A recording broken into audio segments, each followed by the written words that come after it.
Bienvenue à tous. Je suis Linda, fondatrice de l'Anima. Depuis plus de 15 ans, j'accompagne les personnes vers une meilleure connaissance d'eux-mêmes.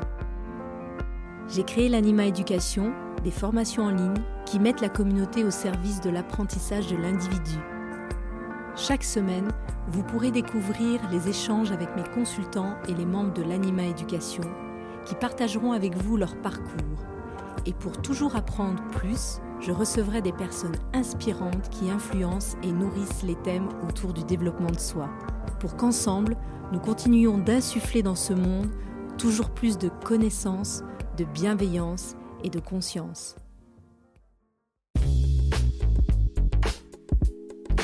Aujourd'hui, je reçois Nawel, 48 ans, responsable régional d'un grand groupe de la grande distribution. Elle va nous partager son parcours pour retrouver de l'estime de soi et sortir du schéma sacrificiel pour être reconnue des autres. Je regrette pas mon ancienne vie, hein. Je suis pas dans le reflet, mais je me suis tellement raconté d'histoires sur la souffrance. Alors que si j'avais eu cette conscience peut-être un peu plus tôt, je sais pas si la vie aurait été plus simple. Elle décrira les étapes clés pour changer ses habitudes, les conséquences sur le rapport à son corps et l'équilibre qu'elle a réussi à atteindre. Bonjour Nawel. Bonjour Linda. Je suis ravie de t'avoir dans le podcast de l'Anima, surtout qu'aujourd'hui, nous allons traiter d'un sujet ensemble qui va tourner autour de la reconnaissance, le besoin de reconnaissance que nous avons tous, nous les êtres humains, et qui n'est pas toujours simple et qui peut parfois nous mettre dans des situations complexes. Et donc, comme nous travaillons toutes les deux en consultation privée, tu as beaucoup tout au long de ta vie d'abord, mais nous, on a pas mal avancé sur ce point ensemble. Et donc, tu vas nous partager ton expérience, que tu as pu, où tu en es aujourd'hui avec ce point de la reconnaissance. Alors, merci Linda d'abord de m'avoir proposé cet échange. La reconnaissance, ça a toujours été et le regard des autres, hein, ça a toujours été quelque chose de très très difficile à vivre pour moi, et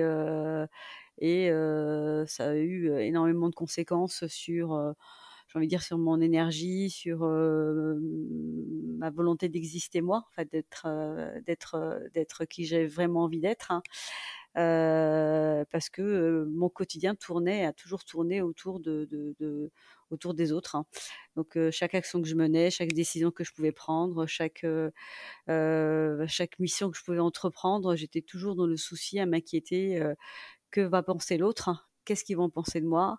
Est-ce que je fais bien les choses? Est-ce que les gens vont apprécier ce que je fais? Est-ce que je suis assez bien ou je fais les choses assez bien pour être reconnue? Est-ce que tu as identifié justement qu'est-ce qui faisait que tu n'arrivais pas, ou en tout cas c'était compliqué pour toi, de prendre ta place? Oui, bien sûr, avec nos échanges, et puis le travail avec l'Anima et le groupe, oui, j'ai compris, une chose, c'est que, pour être appréciée des autres, fallait que je m'apprécie moi. Donc fallait que j'apprenne à m'aimer avant d'être, aimée par les autres, hein.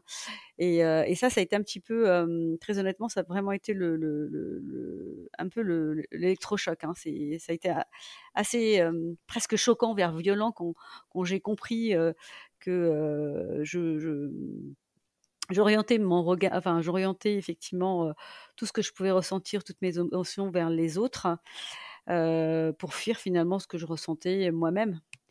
Et je voulais de l'attention de l'extérieur. Je voulais qu'on m'aime, qu'on me trouve géniale, qu'on me trouve une responsable dans mon taf géniale, que je sois une maman géniale, que je sois une épouse géniale, une fille géniale pour sa mère et pour ses parents, une grande sœur géniale. Enfin, fallait que je sois parfaite tout le temps. Oui, ouais, sur tous les plans. Et en fait, à travers cette entre guillemets, la façon dont tu te mettais au service de tout le monde, c'est-à-dire la façon dont tu arrivais à les satisfaire eux, quand eux te validaient que justement ce que tu leur apportais avait une valeur, c'est à partir de là que tu sentais ta propre valeur et que tu te disais: «OK, je suis reconnue, donc j'ai de la valeur, donc je mérite d'être là où je suis et de faire ce que je fais, et cetera. Oui, oui, oui, complètement. Mais à la fois, c'était aussi un espèce de puits sans fin, c'est-à-dire que ça s'arrêtait jamais. Donc j'avais en permanence besoin de justifier, ma place, hein, de faire toujours plus que tout le monde, parce que j'étais vraiment pas du tout en confiance et pas à l'aise avec ça, avec qui j'avais envie d'être. Et quels étaient justement les travers que tu as pu, identifier de cette posture? C'est-à-dire quels étaient les points qui te mettaient peut-être en posture délicate ou peut-être au bout du compte déçu, de l'investissement que tu pouvais donner dans certaines situations? Est-ce que tu en as identifié? Hem, oui, parce que, face, comme j'ai toujours été, du coup, pendant toutes ces années, incapable de dire non, bah, tu es confronté finalement à tous ceux qui abusent, que ce soit professionnellement, dans ton cercle familial. C'est-à-dire, dès qu'on a bien besoin de quelque chose ou de quoi que ce soit, on fait appel à toi. Et comme comme tu es incapable de dire non parce que tu as peur, qu'on te rejette, tu as peur qu'on t'aime plus, bah, du coup, tu es une espèce de proie finalement, une proie facile pour cet environnement, pour ces gens qui vont profiter effectivement de cette situation parce qu'ils savent parfaitement que dire non quelque chose pour toi, c'est quelque chose de impensable. Et cette incapacité de dire non, est-ce que tu peux nous en dire un peu plus? Je vais prendre un exemple simple, hein. Si un membre de ma famille me demande de lui prêter de l'argent, même si je vais être dans une situation un peu difficile, je me créerais, je préfère subir la situation difficile, c'est-à-dire, être à découvert ou supposons que j'avais mis de l'argent pour me faire, plaisir ou acheter quelque chose, un voyage, enfin peu importe. Je sacrifierais du coup ce plaisir pour, satisfaire l'autre et avoir cette reconnaissance.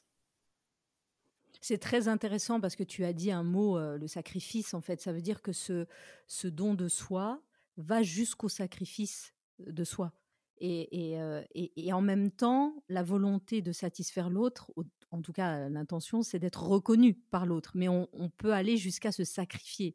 Effectivement, là, il y a on ça peut devenir toxique.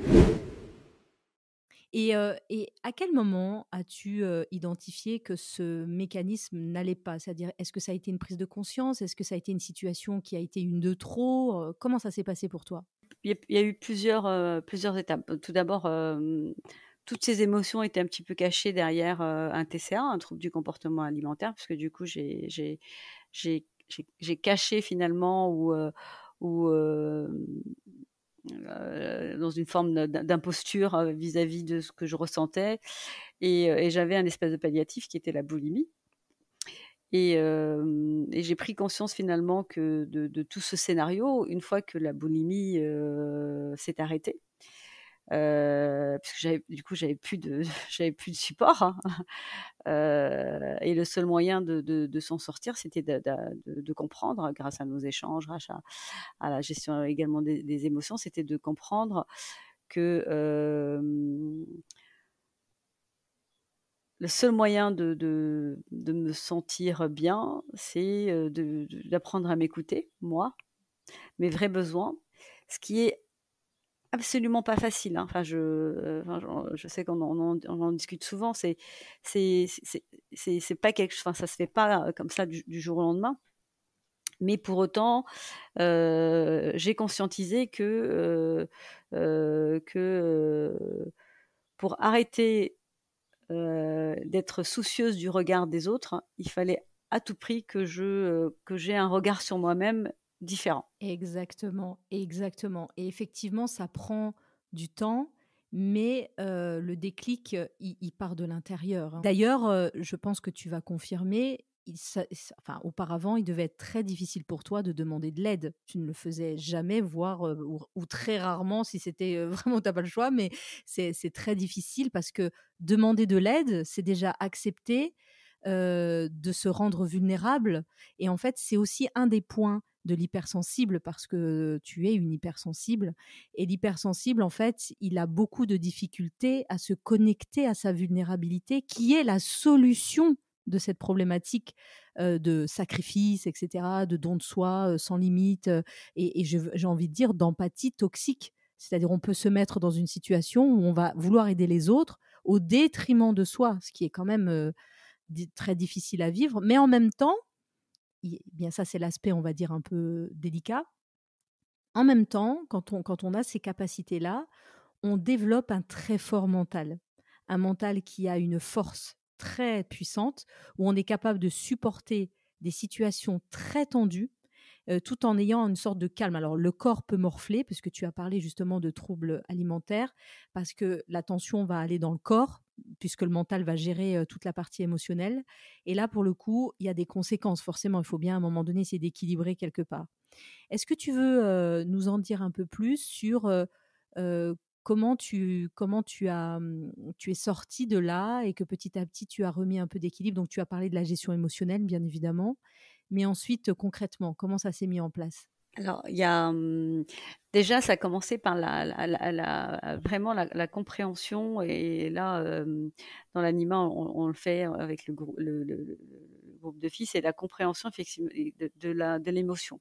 Comprendre que l'émotion, bah, c'est pas quelque chose de négatif, hein. Absolument pas, que c'est une alerte une information que t'envoie ton corps pour t'alerter d'une situation. Et ensuite, changer un peu les différents états d'esprit, hein, là où pendant des années je me suis positionnée presque en victime, hein, finalement, en espèce de victime qui doit se sacrifier. Donc j'étais l'être à sacrifier pour sa famille, pour le travail. Voilà, je devais en faire toujours plus que les autres, parce que c'était comme ça. Donc c'est la posture, un peu le rôle que j'ai eu envie de me donner, c'est le rôle de la personne à sacrifier. Donc je me confortais un peu là-dedans. Et donc finalement, on revient un peu à ce qu'on voit un peu dans la formation, c'est que tu changes un peu tes idées fixes vers des idées de développement, puis tu t'aperçois qu'il y a peut-être d'autres scénarios possibles. C'est que tu réfléchis à d'autres possibilités, et te dire bah, finalement, il y a d'autres moyens de sortir de telle ou telle situation que la colère, que la boulimie, que se recroqueviller sur soi-même, ou l'isolement, etc.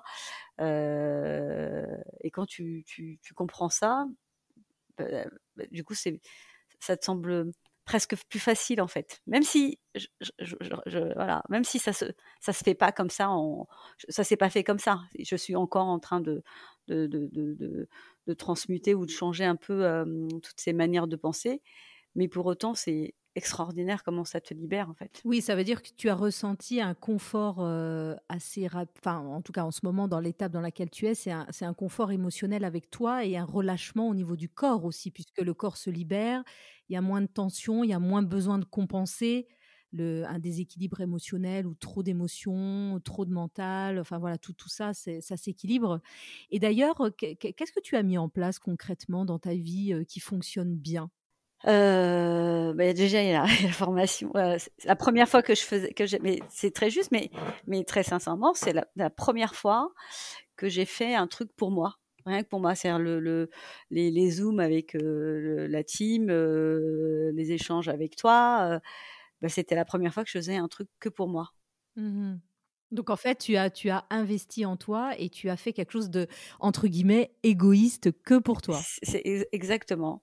Et ça a été, la première étape, mais ça a été un pas fantastique. Enfin, je sais qu'aujourd'hui, je suis transformée, et aujourd'hui, que ce soit professionnellement ou même vis-à-vis de mon environnement, je vais pas dire que je suis complètement détachée du regard des autres, mais c'est impressionnant comment ça ne me touche presque plus, en fait.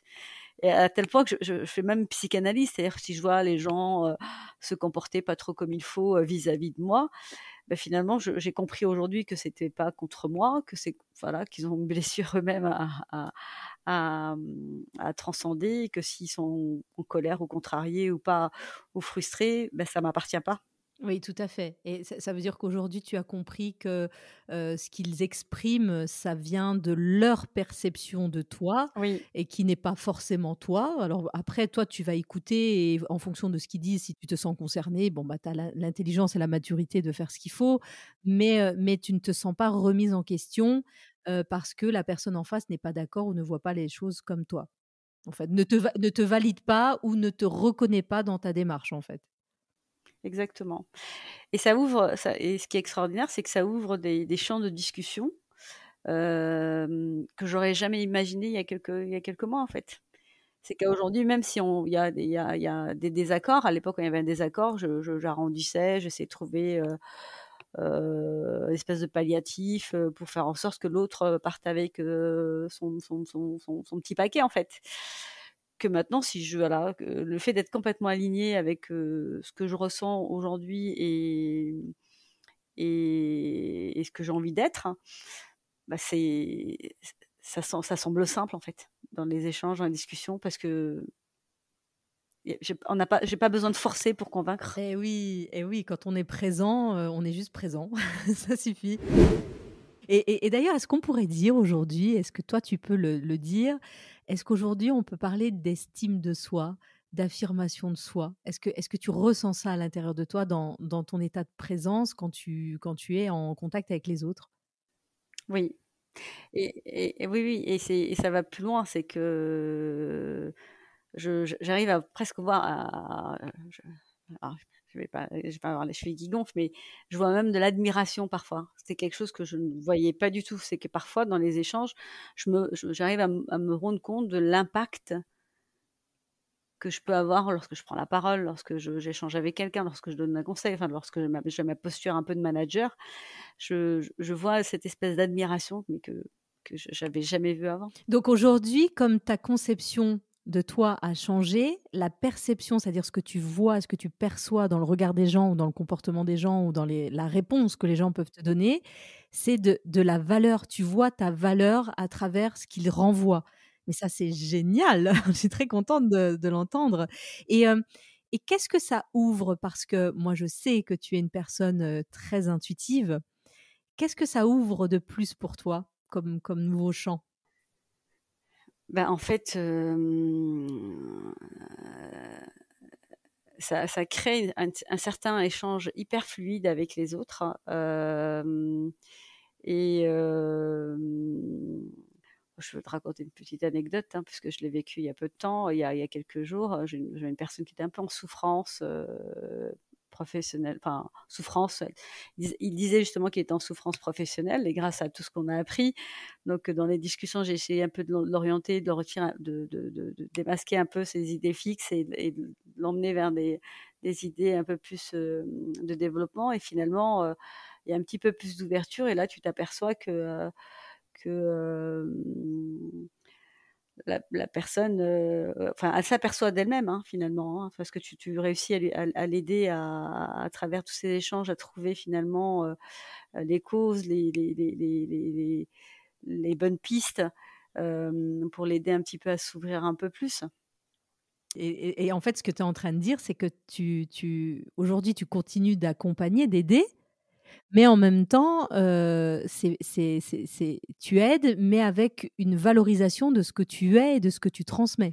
Exactement, et ça va plus loin encore parce que du coup là où j'étais vraiment à l'époque, bon, dans la sympathie tout le temps, là j'arrive beaucoup, enfin j'ai une vraie posture empathique, et la posture empathique, j'ai envie de dire que les échanges, enfin tout vient instinctivement en fait. T'as pas besoin de forcer, c'est que tu sais exactement ce qu'il faut dire à l'autre, tu sais exactement le chemin où tu as envie de, enfin le chemin, le bon chemin pour la personne, sans me sentir impactée par l'émotion de l'autre ou me sentir coupable de pas avoir apporté quelque chose de plus. Oui, oui, tu es beaucoup plus observatrice de ce qui se passe que acteur ou actrice pour le coup de ce qui se passe. Et ça, c'est très important parce que ça permet d'avoir déjà beaucoup plus d'attention, de venir en aide à l'autre de façon beaucoup plus précise et de se protéger soi aussi de ce que la personne en face peut ressentir et traverser et ne pas être impacté en fait. Et ça, c'est super. Et j'aimerais qu'on parle un peu de ce point qui m'intéresse, sur lequel j'essaye de t'amener, c'est l'intuition. Est-ce que tu penses que ton intuition, donc ta faculté à pouvoir mettre cette intuition au service de ton rationnel, pour le coup, aujourd'hui est beaucoup plus fluide? J'ai presque envie de te dire qu'il est tellement là que c'est presque devenu une évidence. En fait, tu me l'as répété des tas de fois que effectivement, que j'étais hyper intuitive et cetera. Mais on a tendance à vouloir toujours mentaliser parce que forcément notre mental, qui aime bien les choses factuelles, il aime bien les explications hyper cognitives. Et grâce à tous ces accompagnements, je m'aperçois que finalement, bah non, l'intuition, c'est absolument pas rationnel. Ça peut l'être, hein, parfois, mais ça l'est pas souvent, et que quand c'est là, bah, faut l'attraper. Enfin, faut l'attraper.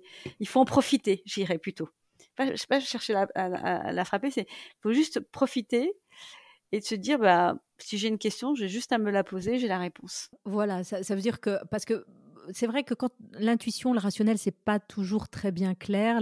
Soit les gens vont penser qu'il faut être que dans l'intuition, soit d'autres vont penser qu'il faut être que dans le rationnel. Mais en vérité, on sait que le cerveau a deux vitesses, hein, on l'a appris ça. Et ces deux vitesses, justement, bah, il y a une partie qui est très intuitive et rationnelle, etc.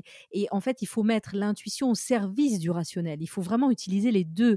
Et les deux ensemble nous rendent très observateurs, très pertinents, et on arrive à avoir une posture qui n'est pas toxique. Justement, tout à l'heure, tu as utilisé un mot intéressant, la sympathie, parce qu'il y a vraiment une différence entre l'empathie, qui est de se mettre à la place des autres, mais en même temps de garder une posture d'observateur, et la sympathie qui va nous rendre plutôt acteurs de ce qui est en train de se passer. Et là, on peut être impacté, on peut être même enfin, subir un peu la toxicité de la situation. Et quand on arrive à rester observateur, là, on peut mettre au service de nous et des autres, hein, et de la situation, cette intuition qui se mélange avec notre partie cognitive, rationnelle, etc. Et là, on devient très pertinent, vraiment très pertinent. Et en fait, j'ai envie de dire, tout cet espace qui s'est libéré, c'est le fait d'avoir libéré, quand je dis libéré, c'est le fait de comprendre l'émotion. C'est-à-dire dès lors que on a compris effectivement le fonctionnement mécanique des différentes émotions, ça peut être du rationnel, et que tu les abordes plus, enfin tu les vis plus de la même manière, bah, il y a de la place finalement pour, j'ai envie de dire, les messages, pour ton intuition. Et c'est vrai que on est un petit peu dans une époque où soit on va surévaluer la partie intuitive et les gens vont s'engouffrer dedans avec leur ego et vont vouloir devenir des maîtres de je ne sais quoi.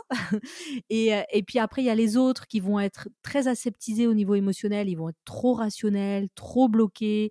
Bon voilà, donc ces deux extrêmes-là sont pas forcément les deux postures idéales. C'est vraiment la solution est au milieu. Je veux dire, si on repense un petit peu à certaines sagesses orientales, le Tao qui dit que la réponse est toujours au milieu dans l'équilibre, eh bien si on essaye de trouver l'équilibre, c'est vraiment d'apprendre à savoir comment on fonctionne. Est-ce que je suis à fond au niveau mental et rationnel et moyen au niveau, voilà, mon idée c'est d'essayer d'aller travailler là où ça pêche, où ça chauffe trop, et de ramener un petit peu la balle au centre pour pouvoir finalement être, comme tu l'as dit très bien tout à l'heure, présent, de pouvoir être là pour les autres aussi, mais plus besoin d'être reconnu à travers ça. C'est je me rends disponible si je le souhaite, si je le peux, si j'en ai les compétences, etc. Je peux dire non à quelqu'un sans avoir l'impression de l'abandonner non plus. Et je peux dire oui avec une véritable envie de le faire et une véritable joie de le faire. Et là, on est déjà beaucoup plus aligné, et ce qu'on va donner n'aura pas la même saveur. Ça, c'est certain. Oui, exactement. Parce qu'on peut aider, être dans le service. Moi, enfin, toute ma vie, j'ai été un petit peu dans le service, mais finalement, j'ai jamais été vraiment présente parce que j'étais dans un mécanisme intérieur, mais qui était complètement détachée. Mais je sais que maintenant, quand je décide de le faire quelque chose, ben, je le fais pas du même endroit. Et donc forcément, euh, et la personne est reconnaissante, et je ressens également, j'ai ma part en fait, la part du gâteau, elle est divisée. J'aimerais te poser une dernière question pour finir le podcast. Si on avait une petite machine à remonter dans le temps, une DeLorean comme dans Retour vers le futur pour ceux qui sont des générations de notre génération, et que tu pouvais revenir quelques années en arrière, qu'est-ce que tu irais dire à la Nawel de cette époque? Ah bah, rien que le fait que tu m'aies posé cette question, j'ai une émotion là, qui est là, les larmes aux yeux, en me disant: «Mais, qu'est-ce qui t'a pris ma vieille à à te raconter autant d'histoires en fait?» Comment tu as pu laisser, je me dis: «Mais mais très, très sincèrement, cette question elle est très juste, mais parfois quand tu vois, tu m'en parles et j'ai une émotion, ça me rend triste de me dire que j'ai, même si, voilà, le passé, c'est le passé, je regrette pas, bien parce que bien je suis convaincue que il fallait que je vive tout ce que j'ai vécu, toutes ces expériences. Mais je me dis: «Mais voilà, comment tu as pu passer à côté?» Voilà, comment tu as pu, ne pas, comprendre que, la seule personne qui peut t'aider, c'est toi, en fait? Mais est-ce que tu pourrais aussi envisager que, grâce à tout ça qui parfois a été plus ou moins difficile et cetera, tu es la femme que tu es aujourd'hui grâce à ça? Bien sûr que je l'envisage, et c'est pour ça que je te dis, je regrette pas, mon ancienne vie, hein. Je suis pas dans le reflet, mais je me suis tellement raconté d'histoires sur la souffrance, sur à souffrir. Effectivement, on parlait du regard des autres, à mettre tellement de doutes sur tout ce que j'étais capable de faire, ou toutes les postures que je pouvais avoir. Heu alors que si j'avais si j'avais eu cette conscience peut-être un peu plus tôt, bah, je sais pas si la vie aurait été plus simple, hein, mais j'aurais peut-être touché le bonheur, un petit peu avant. Et si je comprends bien de ce que tu décris, on peut parler d'un petit regret, ou voilà, léger comme ça, et peut-être qu'aujourd'hui, pour pouvoir un petit peu libérer ce regret, tu vas pouvoir, à travers les gens que tu vas rencontrer et que tu vas identifier qui sont dans cette situation où ils s'oublient, ou alors, ils sont justement dans ce don d'eux-mêmes un petit peu trop sacrificiel.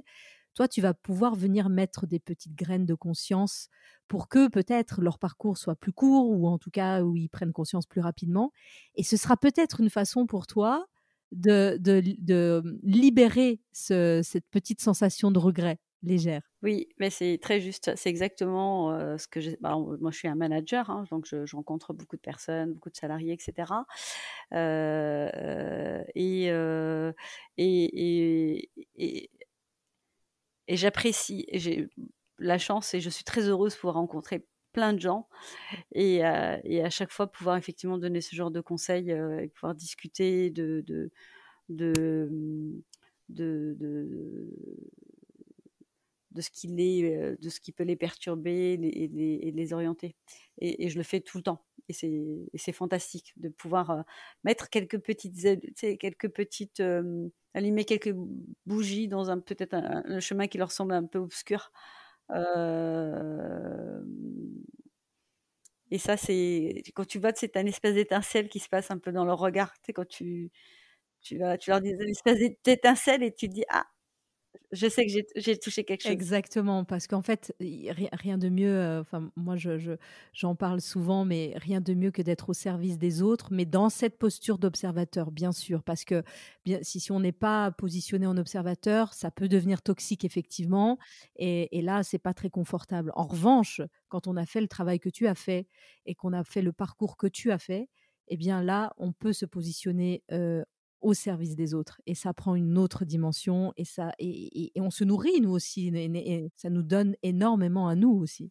Mais c'est très juste, et tu le et ça a vraiment pas le même goût, ce que tu disais là, le service des autres. Hem heu, c'est pas faire à la place de l'autre. C'est juste, voilà, allumer peut-être une bougie ou une petite lumière ou une torche, une lampe torche pour leur dire: Ça «OK, tu dépend, voilà, as ça dépend. peut-être un chemin, voilà, Ça dépend tu as peut-être le la possibilité de passer par là si tu». Oui, c'est ça, c'est vraiment, se mettre au service, mais se re et si on devait mettre un synonyme à côté pour être plus précis de qu'est-ce que c'est être au service des autres, c'est se rendre disponible ou pas. On a le droit aussi de dire non.